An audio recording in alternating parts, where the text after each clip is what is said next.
This video is powered by the pros at Pascal Air Plumbing and Electric. Arkansas owned, Arkansas operated. GoPascal.com.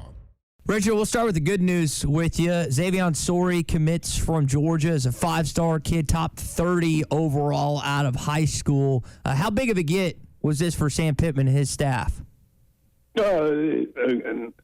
From a I guess an emotional standpoint for the fan base, it was very, very good.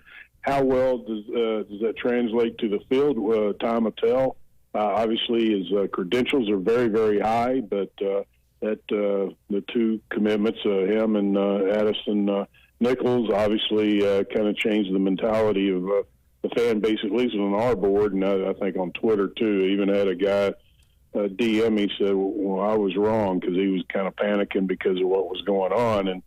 And be honest with you, I get Crutchfield and the disappointment there. You don't want to lose an in-state guy and all that, but I didn't see the reason for panicking as far as the portal like a lot of people.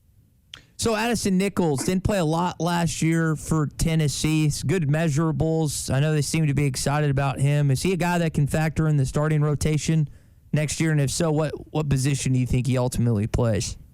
Yeah, you obviously you're recruiting to be in the two deep and contend for a starting job.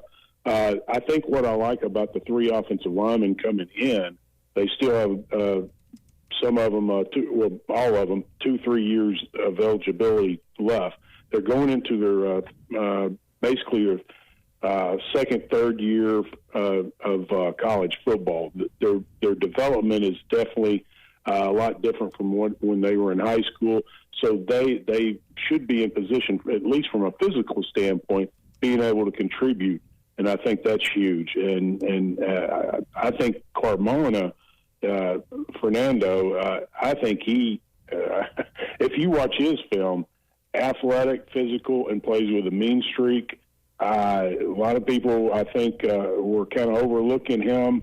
And and no disrespect to Nichols, I mean, obviously, I think he has a chance to definitely be a good player for Arkansas. But Fernando, he's a real deal. If he's not starting next year, I'll be shocked. I really will. He has that type of ability, and he's a guy that obviously doesn't come from a sexy school, but he's very sexy on the field. Richard Davenport with us here on the McLarty Daniel Hotline. All right, we opened this 3-day signing period. What are going to be? We already talking about Crutchfield and some of the top players. What are going to be some of the other headlines you're looking at here over the next 72 hours? Is really, I think a lot of it will happen over the next 12. Yeah. Probably around noon or 1 o'clock, they should have everybody in the boat, unless something happens that's unexpected. I expect everybody that's committed to sign with Arkansas. I think there's one young man that will probably be, kind of on the. Well, I'll just say that he'll probably be making an announcement pretty soon, and I think Arkansas fans will understand.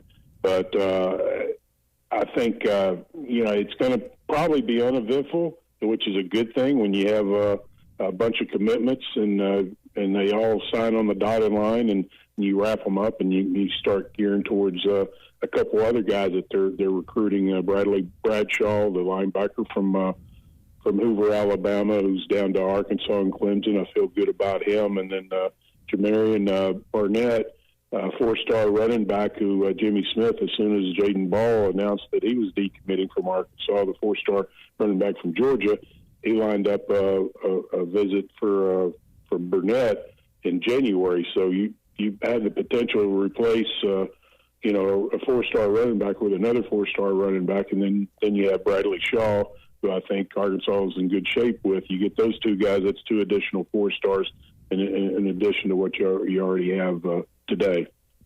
All right, so we focus on Razorback recruiting, and rightfully so. That's what we're almost interested in. What are some of the other – there's always good stories that get lost on National Signing Day with kids that got a chance to go play somewhere else, or maybe a kid that wasn't going to get a scholarship that's now playing at a place like Harding that just won a national championship. What What are going to be some of the other good stories that come out of these next 3 days for other players around our state? Non-Arkansas kids? No, just kids from Arkansas not going to the University of Arkansas. That besides Crutchfield and the ones we're focused on. Yeah, I'll be honest with you. I've been just totally focused on, and I'm sure there are some, but the portal has just changed everything, and I'm so focused on Arkansas and the portal, along with obviously what's happening today. I'm kind of brain dead as far as other people. I'm not going to lie to you. So, Richard, I want to ask this question. We got a couple text in on the McCarty-Daniel hotline. When you think about Missouri, you think about Ole Miss being 10-2 this past season versus Arkansas 4-8. Did that factor in your opinion, to Crutchfield ultimately choosing Columbia? I don't think it helped, but you truly, you can just go by what a kid says publicly. But a lot of times publicly is not necessarily always what it is privately. So what led him all to ultimately to Missouri? I mean, you just go by what he says, and honestly, I kind of figured he was going to go, so I didn't even watch, his ceremony or anything. So, but I mean, you just go by what they say. But obviously, 4-8 versus two teams that went 10-2. That's not good. But a few years ago, Arkansas went 9-4, and I think Missouri went 6-7. It can turn in a heartbeat, especially in the SEC. Everybody's high on Drinkerwich right now. I get it. Credit to him and Missouri. But what happens next year? Are they able to sustain that? History tells you they probably won't win 10 games again back to back, and they could come back to the to the league, middle pack of the league, and who knows, maybe even have a bad season. You just don't know. This is the SEC. Richard, Arkansas right now, for all what seemed to be bad and cons and going against them, they have a top 15 transfer class. They're hovering around a top 25 high school class. Is that kind of you thinking where they're going to end up, kind of in those ranges, or do they have a chance to climb even higher on the transfer side of things? Well, here's the thing that I'll be honest with you, I was baffled about it. I kind of wrote about this yesterday. And I get when you're coming off of a 4-8 season, you lay an egg against Auburn, you lay an egg against Missouri. Everything's magnified, especially if something bad happens. And when Crutchfield announced for Missouri, everybody was down. Then you get the two commitments yesterday afternoon from the portal, and things are quite a bit better. The mindset is. Last year, Arkansas in December had 4 commitments from transfer portal guys. Okay, that class eventually turned into the number 7 class in the country. Then in January, you had 6 commitments, and then in the spring, you had another 6 for that class. So Arkansas has 8 guys that are committed out of the portal right now. They basically doubled what they did last year, even with a 4-8 season. So in January, I anticipate them probably adding anywhere from 3 to 6 more guys, and then in the spring adding 3 to 6 more guys. So I was just kind of baffled by the mentality. Everything was the portal haul or whatever wasn't good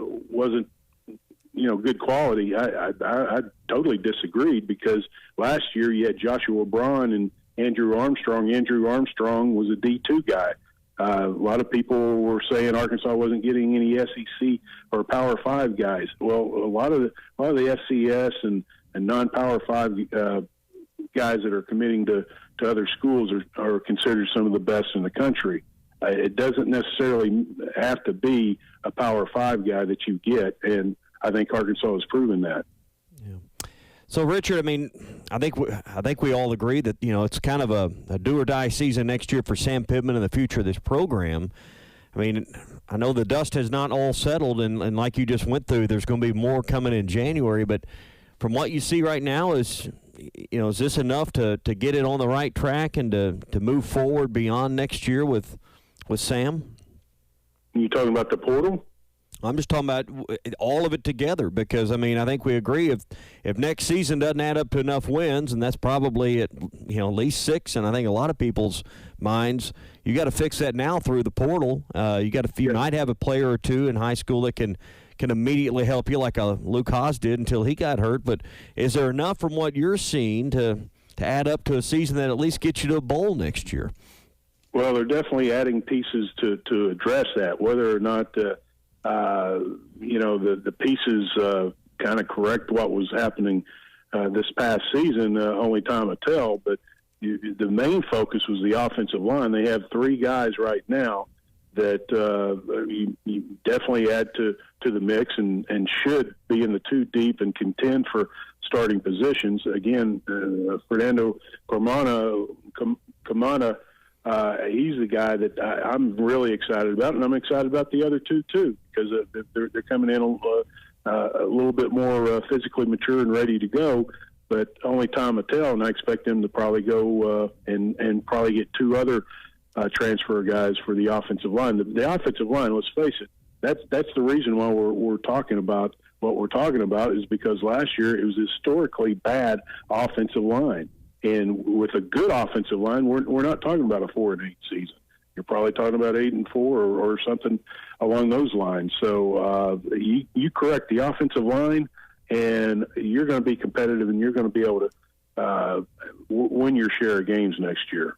Richard, last thing, we've gotten some questions about Ashton Bethel-Roman, the 4-star wide receiver from Missouri City, Texas. I know he just went on a visit to A&M this past weekend. Is he still solid later on today?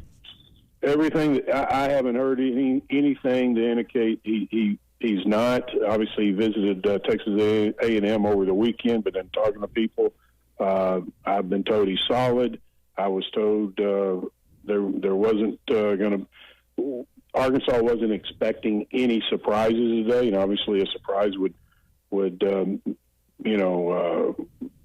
involve the guys, flipping to another school. So we'll see. I don't think there's anything to worry about, but you don't know until he signs. BetOnline is your #1 source for all your betting needs. Get the latest odds, lines, and matchup reports for baseball, boxing, golf, and more. BetOnline continues to be the fastest and easiest way to place your wagers, including live betting and your favorite casino and card games available to play right from your phone. Head to the website or use your mobile device to sign up today and get in on the action. Remember to use our promo code BELIEVE, that's BLEAV, for your 50% welcome bonus on your first deposit. Bet online, where the game starts.